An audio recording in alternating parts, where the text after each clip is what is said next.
Hello everyone, welcome back to my channel. I am Amar और आज हम जानने वाले हैं G20 summit 2023 under the India's presidency. इसके फैक्ट जानेंगे। फ्यूचर के अंदर इंडिया कितने देशों को प्रभावित करने वाला है और कितने देश हैं जो इंडिया के कंट्रोल में रहेंगे फ्यूचर के अंदर।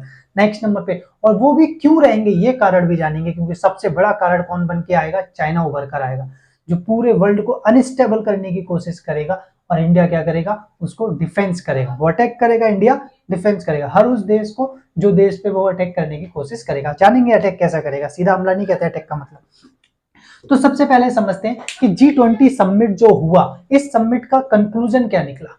अगर देखा जाए तो इस समिट को सिर्फ रशिया की लड़ाई माना जा रहा था कि जो देश रशिया का सपोर्ट करेंगे वो रशिया की तरफ है और जो देश रशिया के अगेंस्ट होंगे वो अमेरिका की तरफ है। पर सच्चाई ये नहीं है। सच्चाई है जो रशिया को सपोर्ट करेगा इसका मतलब ये वो आने वाले समय में चीन का दोस्त कहलाएगा, और जो रशिया के अगेंस्ट जाएगा वो क्या है? आने वाले समय में इंडिया का दोस्त कहलाएगा।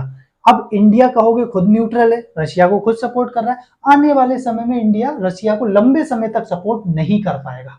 इसका रीजन मेन ये है क्योंकि हमें अपना डिफेंस लेना बहुत जरूरी है। चाइना जो हमें क्या थ्रेट क्रिएट कर रहा है, कहां पर है? अरुणाचल प्रदेश में। अरुणाचल प्रदेश को पता है, जो स्टैंडर्ड मैप उसने जारी किया उसके अंदर पूरे अरुणाचल प्रदेश पर उसने अपना नियंत्रण दिखाया है कि हमारा पार्ट है। क्लियर है? और वो किसी हालत में उसे छोड़ने को तैयार नहीं होगा क्योंकि वहां से ब्रह्मपुत्र नदी बहती है और उसे वो पानी किसी भी कीमत पर चाहिए। इसीलिए अरुणाचल प्रदेश में उसे वो पूरा वाटर सिस्टम मिल सकता है क्योंकि 60% जो अरुणाचल प्रदेश का पानी है ब्रह्मपुत्र नदी का, वो अरुणाचल प्रदेश से बहता है। तो अब समझते हैं कि जो मेंबर्स हैं वो किस तरीके से डिवाइड हुए। क्लियर है? तो इसके अंदर हम क्या क्या जानेंगे, इंडिया किस तरीके से पूरे वर्ल्ड को बचाएगा, समझेंगे कैसे। ठीक है, तो पहले फॉर्मेशन कब हुआ? 1999 में।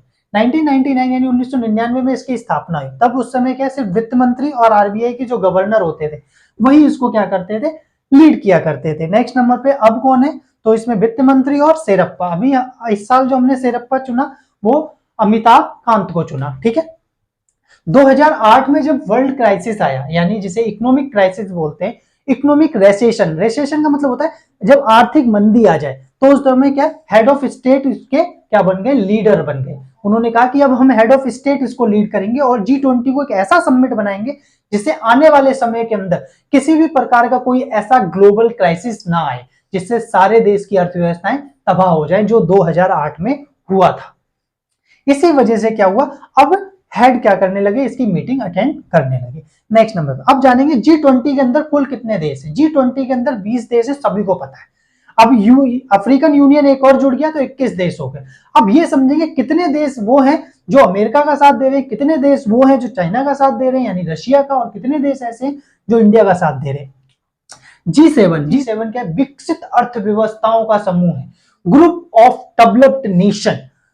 G7 विकसित अर्थव्यवस्थाओं का समूह है। इसके अंदर 7 देश आते हैं, Germany, Japan, Italy, USA, UK, France, Canada. ये वो देश हैं जो विकास कर चुके हैं, अपनी जनता को वो बेसिक चीजें दे चुके हैं जो चाहिए होंगी, रोटी, कपड़ा, मकान, घर, जैसे कार वगैरह, ये चीजें इनके पास हैं।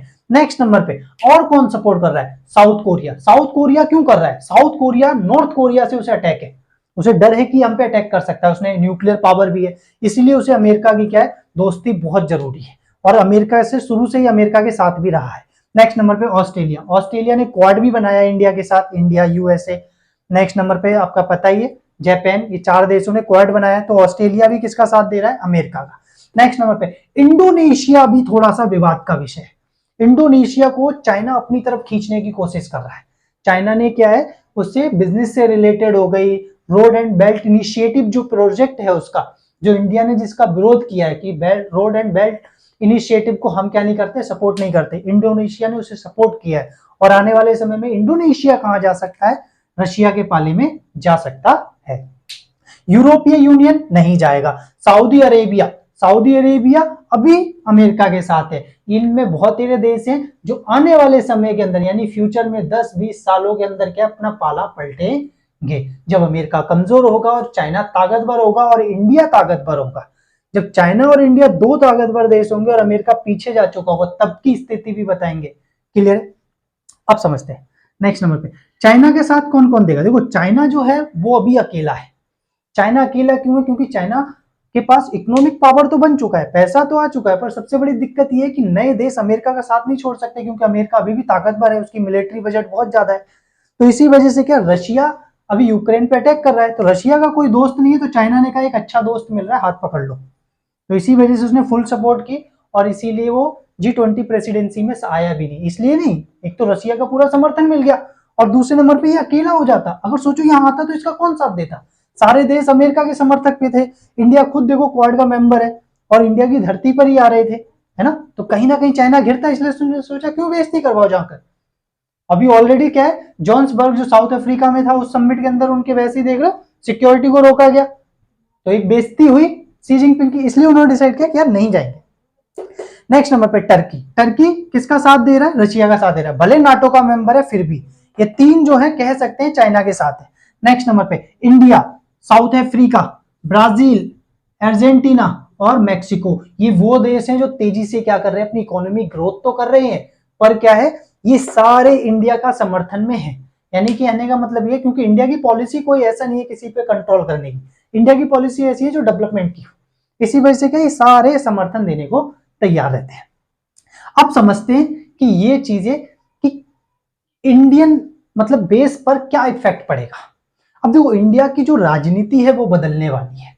अभी तक इंडियन जो क्या पॉलिटिक्स थी वो बदली नहीं थी, हमारे घरेलू मुद्दे बहुत इंपॉर्टेंट थे, समझ में आ रहा है। डोमेस्टिक इशू जैसे कि रोटी, कपड़ा, मकान, है ना। नेक्स्ट नंबर पे एजुकेशन, हेल्थ, ये हमारे लिए बहुत जरूरी थी। क्लियर। पर अब आने वाले समय में ऐसा नहीं होने वाला है। अब राजनीति बहुत बड़ा प्रभाव डालेगी एक इंटरनेशनल लेवल, यानी कि कोई जो नेता है वो विदेशी लेवल पर हमारे देश को कैसे नेतृत्व करता है। इसका सबसे बड़ा कारण यह है क्योंकि चीन से कहीं ना कहीं हमने दुश्मनी ले ली है। पहले चाइना दुश्मनी क्रिएट कर रहा था, हम ले नहीं रहे थे, हम फिर भी यार उससे कॉम्प्रोमाइज कर रहे थे, चल ठीक है बात कर लेते, क्या दिक्कत है तेरे को, क्यों लड़ाई झगड़े कर रहे हो, ये है वो है। अब उसने देखा कि यार ये तो मान ही नहीं रहे, प्राइम मिनिस्टर नरेंद्र मोदी ने देखा कि यार ये तो मान ही नहीं रहे, आए नहीं तो हो ही जाए दो दो हाथ, क्या जा रहा है। इसलिए 2020 के अंदर देखो नेक्स्ट नंबर पे क्या है, अब सबसे बड़ा इशू क्या है, सबसे बड़ा इशू यहां पर यह क्रिएट हुआ कि वो हमारे डोमेस्टिक जो मतलब क्या बोलते हैं नेबर कंट्री थी, उनके में इंटरफेयर कर रहा था डोमेस्टिक मामले में। अब हमने सोचा कि यार ये हमारे घरेलू मामले में हस्तक्षेप कर रहा है, क्योंकि हमारे पड़ोसियों में हस्तक्षेप कर रहा है, तो क्यों ना अब हम इसके पड़ोसियों में हस्तक्षेप करें। इसने भी क्या कर रखा है, अपने पड़ोसियों से रिश्ते बिगाड़ रखे हैं, समझ में आ रहा है। इसीलिए जो साउथ ईस्ट एशियाई नेशन है, आसियान, आसियान के मेंबर से हमने अभी तक तो सिर्फ बिजनेस के लिए दोस्ती करते थे, पर अब उनका पॉलिटिकल पॉइंट ऑफ व्यू से भी हम क्या कर रहे हैं, उनका सपोर्ट कर रहे हैं। कह रहे टेंशन मत लो, साउथ चाइना सी में क्या है, हमारे भी हित है, और हम चाहते हैं कि ये जो ओशन है वो क्या रहे, फ्री रहे, ओपन रहे, किसी तरीके का कोई किसी पे कंट्रोल इस पर ना रहे, किस पे, साउथ चाइना सी में। इसका मतलब ये है कि अगर तुम दुश्मनी करना चाहते हो तो पीछे हम भी नहीं है। अब इसमें डर किसका है, किस किस को है, डर पूरी साउथ चाइना सी के जो मतलब साउथ चाइना सी में जो देश आते हैं, जैसे फिलीपींस हो गया, नेक्स्ट नंबर पे आपका क्या है, मलेशिया हो गया, सेम मलेशिया में सिंगापुर हो गया, नेक्स्ट नंबर पे आपका वियतनाम हो गया। ये वो देश हैं जिन्हें डर है साउथ चाइना सी, क्योंकि ये अक्सर चाइना इनसे क्या करता है, उल्टी सीधी हरकतें करता रहता है, जैसे पानी की बौछारें कर देना इनके जहाजों पर, है ना, तंग करता रहता है। तो इंडिया उसको सपोर्ट कर रहा है। आगे वाले समझते हैं, आने वाले समय के अंदर इंडिया ने क्या किया है, इंडियन इकोनॉमी जो है वो 2085 तक अमेरिका को पीछे छोड़ देगी। मतलब समझ में आ रहा है, अमेरिका को पीछे छोड़कर हम वर्ल्ड की सेकंड लार्जेस्ट इकोनॉमी बन जाएंगे चाइना के बाद। पर अच्छी बात यह है कि चाइना और हम में कोई खास अंतर नहीं रहने वाला। ऐसा अनुमान है कि 56 क्या बोलते हैं ट्रिलियन डॉलर उसकी इकोनॉमी होगी, और 53 ट्रिलियन डॉलर हमारी इकोनॉमी होगी। कितनी, ट्रिलियन और ट्रिलियन, ठीक है। 56 किसकी होगी, चाइना की, और 53 किसकी होगी, इंडिया की।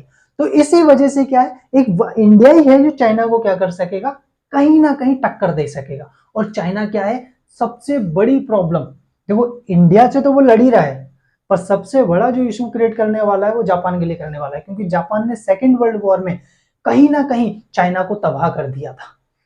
अब देखो जापान हारा युद्ध के अंदर, पर चीन ने नहीं हराया था, वो अमेरिका ने उसके ऊपर परमाणु बम गिरे हिरोशिमा नागासाकी पर, तब चाइना हारा। तो चीन ने बदला कहां लिया,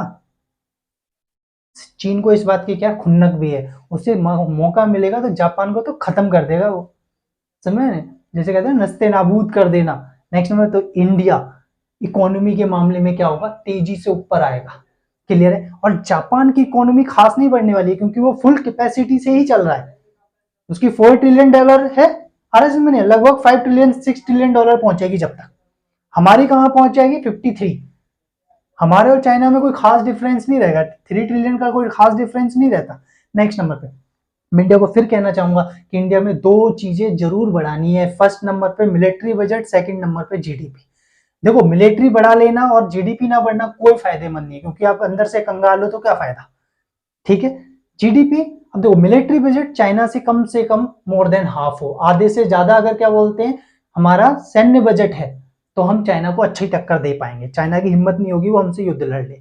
नेक्स्ट नंबर पे, सेकंड नंबर पे क्या है, इकोनॉमी। इकोनॉमी कम से कम आधी तो पहुंचनी चाहिए अभी हाल फिलहाल, मतलब जल्दी में, जल्दी समझ में 10 साल में 20 साल में इतना पहुंचे क्योंकि चाइना जैसे ही अमेरिका कमजोर हुआ चाइना फिर अपनी दादागिरी दिखाएगा। क्लियर है। और सबसे बेस्ट एग्जांपल, जो लोग रोटी के लिए लड़ते हैं ना इंडिया के अंदर कि खाना जरूरी है, क्या जरूरत है चाइना से, ये है वो है, इसका सबसे बेस्ट एग्जांपल यूक्रेन ले लो। यूक्रेन अपने डिफेंस पे खर्चा नहीं कर रहा था और सारा क्या लोगों के घर मकान देखो कितने बढ़िया बढ़िया बने थे।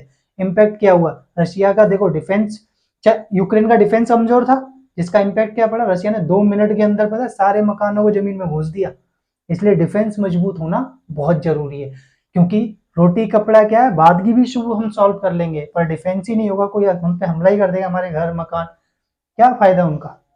2 मिनट के अंदर मिलिट्री तबाह कर जाएगी, हाँ या ना।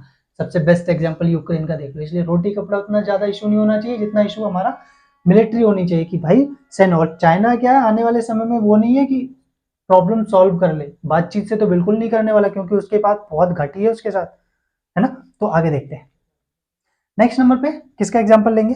हाँ, इनवाइटी कंट्रीज। हमने G20 में किन किन देशों को बुलाया, हमने 9 देशों को G20 में बुलाया। बांग्लादेश को, यूएई को, ओमान को, सिंगापुर को, स्पेन को, नीदरलैंड को, नाइजीरिया और मॉरिशस और इजिप्ट। अब समझते हैं 9 देशों के अंदर कौन से किस पॉइंट ऑफ व्यू से बुलाए गए।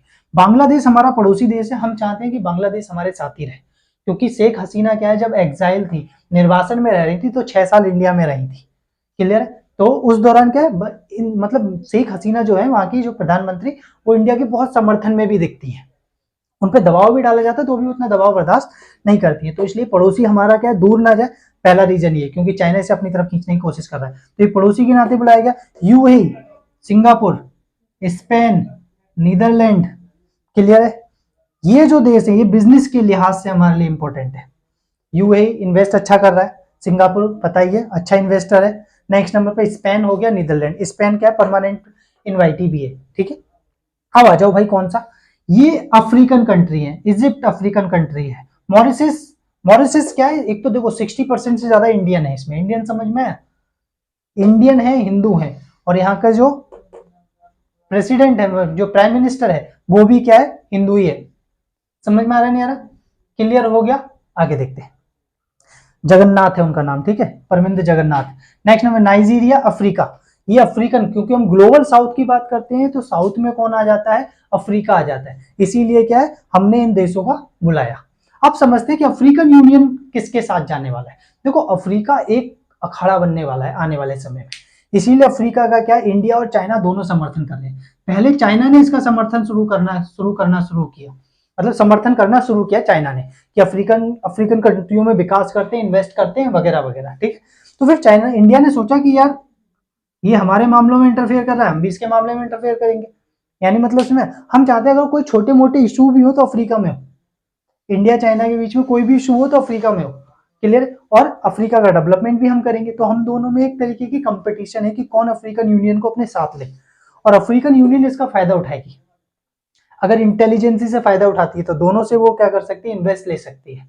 क्लियर है। और हल्की सी भी गलती हुई तो शीत युद्ध की तरह हालत हो जाएगी जैसे अफगानिस्तान का हाल हो गया। ओके, तो इसी के साथ आपको ये चीज समझ में आ गई होगी। अब G20 जो है, G20 क्या है, जीडीपी के मामले में 85%, कितना G20 की जो वर्ल्ड देखना, the total GDP of the G20, ठीक है, 85% ऑफ वर्ल्ड इकोनॉमी, जितनी वर्ल्ड की इकोनॉमी है उसका 85 G20 है। 75 वर्ल्ड ट्रेड करता है पूरा, और 2/3 पॉपुलेशन है। 60% क्या है, G20 जो देश है उनका लैंड है। क्लियर हो गया। और इसके बाद हम नेक्स्ट वीडियो बनाएंगे, अगर लोगों को ये वीडियो पसंद आती है तो। Bye everyone.